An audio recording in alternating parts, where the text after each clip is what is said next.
Hello साथीहरू, देख्न सक्नुहुन्छ मेरो कुकुर फेरि आएछ है। यस्तो मजाले खोला नाला बढेर देख्न सक्नुहुन्छ हजुरहरूले। यस्तो छ है, एकदम दमी दमी दमी चौर देख्न सक्नुहुन्छ हजुरहरूले। यस्तो छ है हाम्रो गाउँ चाहिँ यो माथिको कुहिरो भएको जग्गादेखि हाम्रो बजार जानुपर्छ। रस्ता यहाँ तल छ, मेरो घर यहाँ डाँडामै हो यहाँ तल। अनि मेरो घर उँभोपट्टि चाहिँ ठुलो चौर छ, झिल हो यो।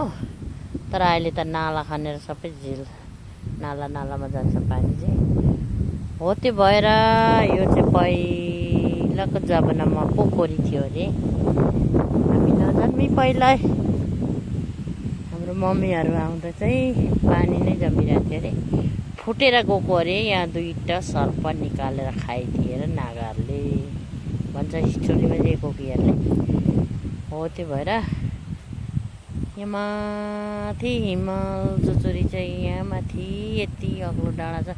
आज चाहिँ सफा उक्रेको छ कि साथीहरू हो। त्यो भएर यस्तो राम्रो छ है, रमाइलो। अनि अहिले त गाई चरान भएको छ यो चौर, कति दामी लाग्छ मलाई चाहिँ। यस्तै छ हामी वरिपरि जङ्गल बेसमा चौर, कति दामी देख्छ। कस्तो लाग्छ हजुरहरूलाई? ओ त्यो पर भेडा पनि छ, गाई पनि छ, गाई चराउने चौर पो भएको छ अहिले त यो। अनि पहिलाको जमानामा पोखरी जम्मेको जग्गा अरे। अनि यसलाई भन्छ हाम्रो गाउँलाई गोर्खा झिल, गोर्खा समाजको भनेर गोर्खा झिल, गोर्खाहरू बसेको भन्छ। यस्तै छ है साथीहरू, देख्न सक्नुहुन्छ हजुरहरूले। मलाई चाहिँ रमाइलो लाग्छ ब्याक क्यामेरामा गरेको। म चाहिँ माथि कोदोबारी जाँदैछु। आज चाहिँ कोदोबारीमा देख्न सक्नुहुन्छ हाँस यसरी यो खोलामा यो झिलमा चर्छ। यो हाँस क्या दामी छ कि यो हिले हाँस हो।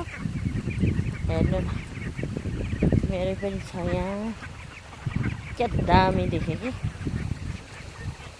यस्तो चर्छ 3 महिना 4 महिनामा काटेर खाने हुन्छ है। बहुत दामी खोला, हेर न कस्तो साह्रो सफा खोला छ हाम्रो चाहिँ। पानी राम्रो छ क्या हामी बस्ने जग्गामा। यो चाहिँ